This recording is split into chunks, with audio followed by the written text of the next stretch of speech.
Genèse, chapitre 36. Voici la lignée d'Ésaü, c'est-à-dire Édom.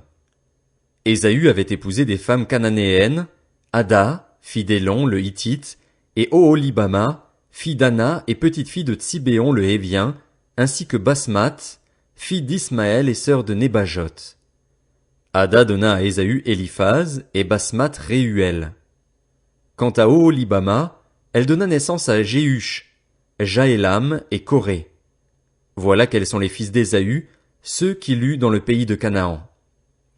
Ésaü prit ses femmes, ses fils et ses filles, tous les membres de sa famille, ses troupeaux, tout son bétail, tout ce qui lui appartenait et dont il était devenu propriétaire dans le pays de Canaan, et il s'en alla dans un autre pays, loin de son frère Jacob.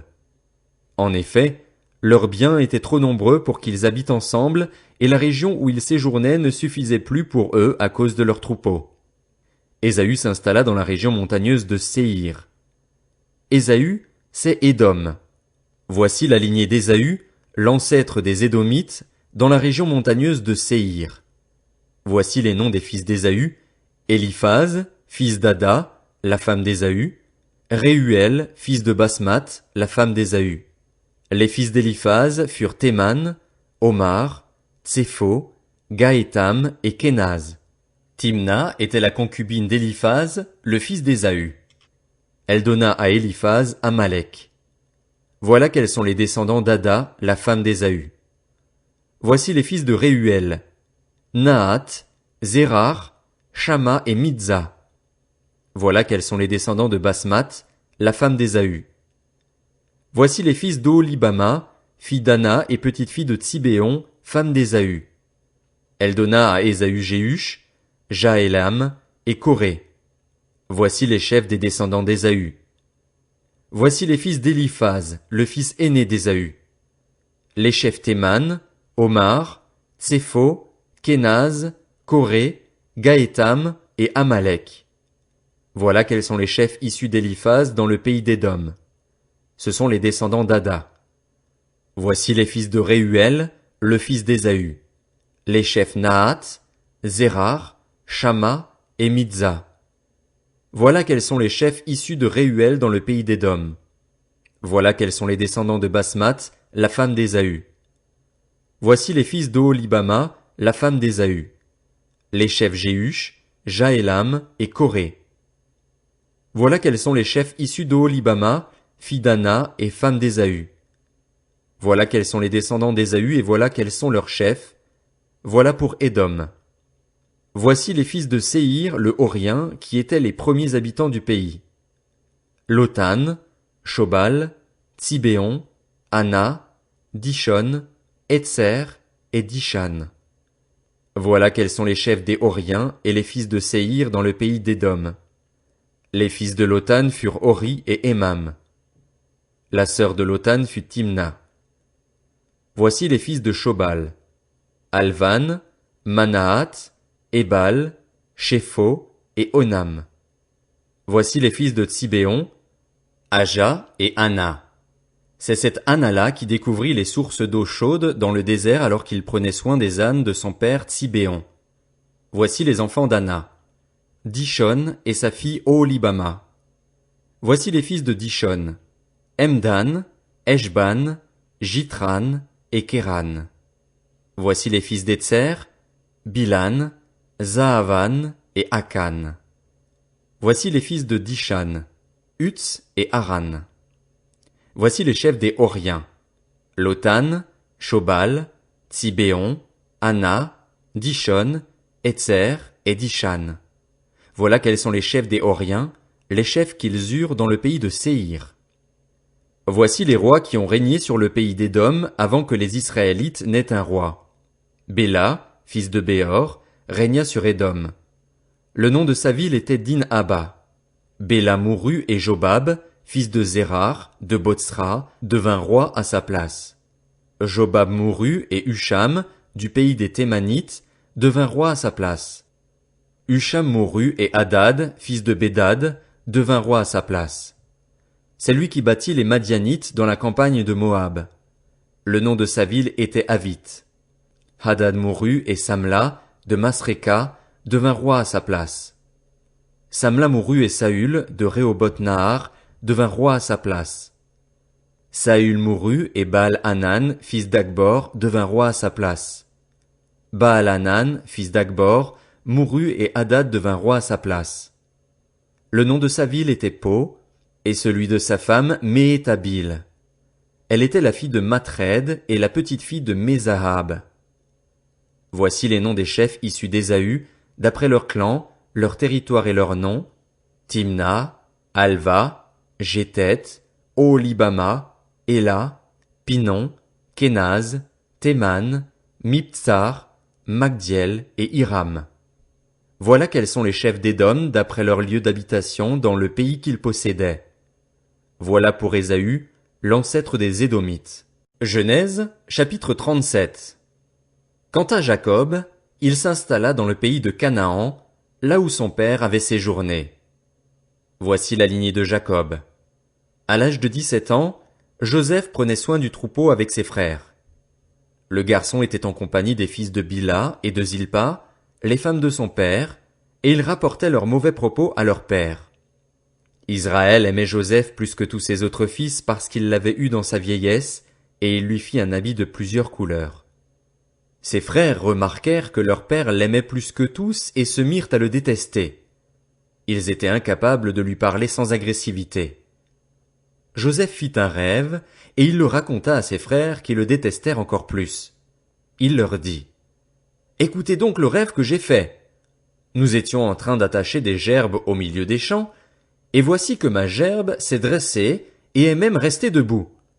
Vos gerbes l'ont alors entourée et se sont prosternés devant elle. » Ses frères lui dirent: « Est-ce que tu vas vraiment régner sur nous?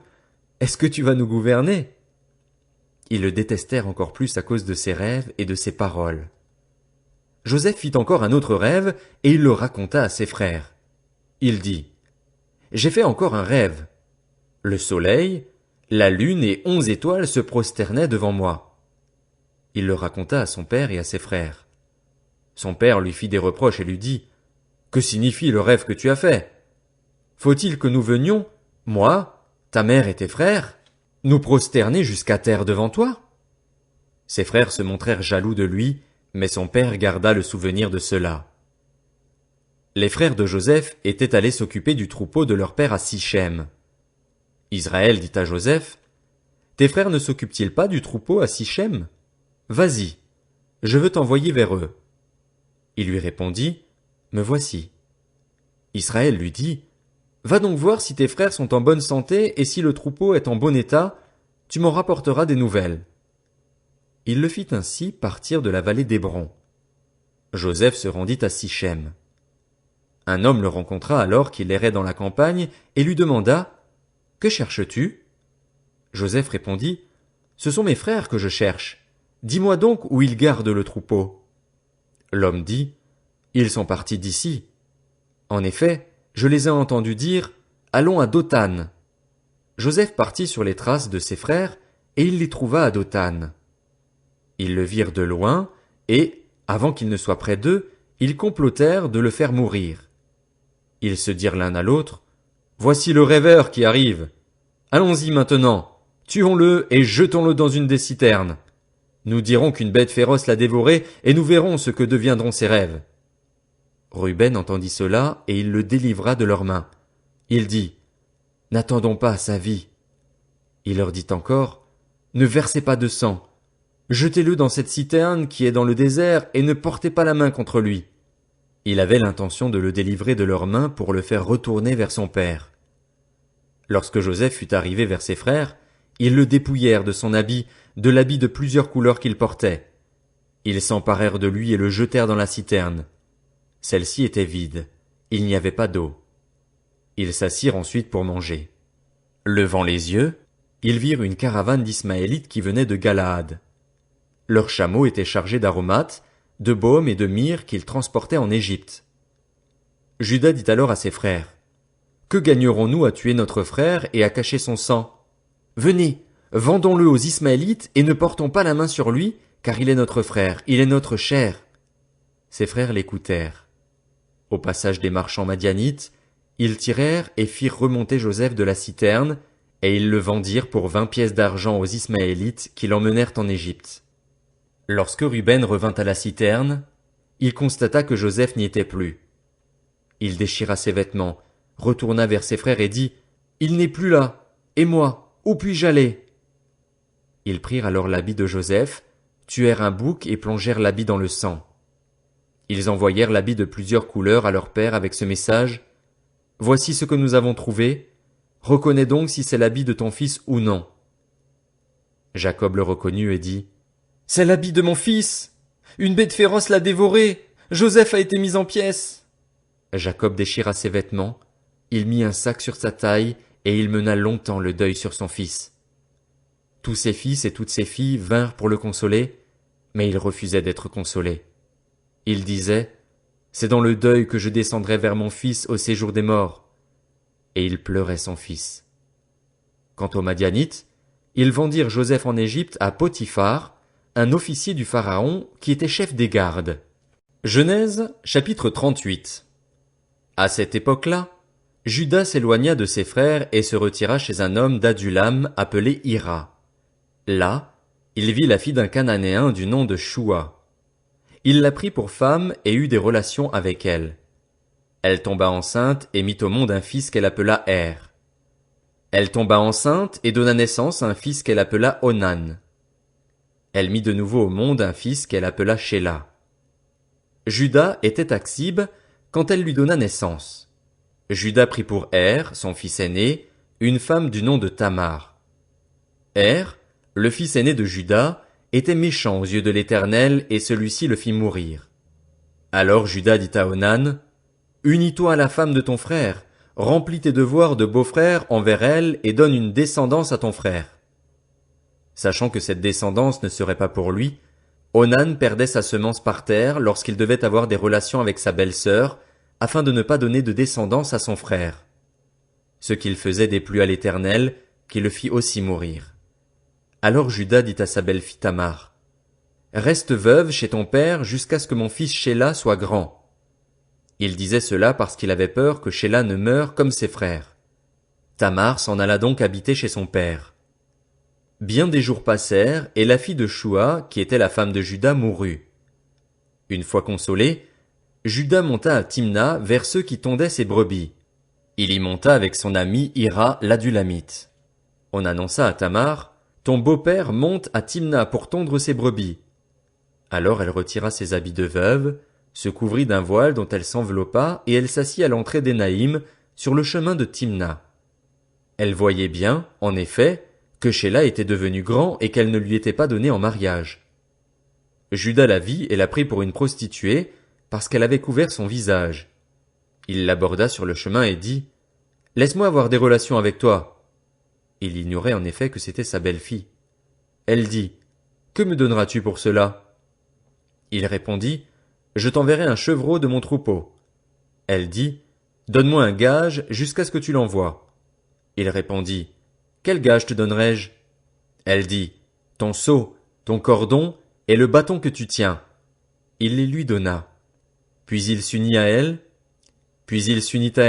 et elle tomba enceinte de lui. Elle se leva et s'en alla.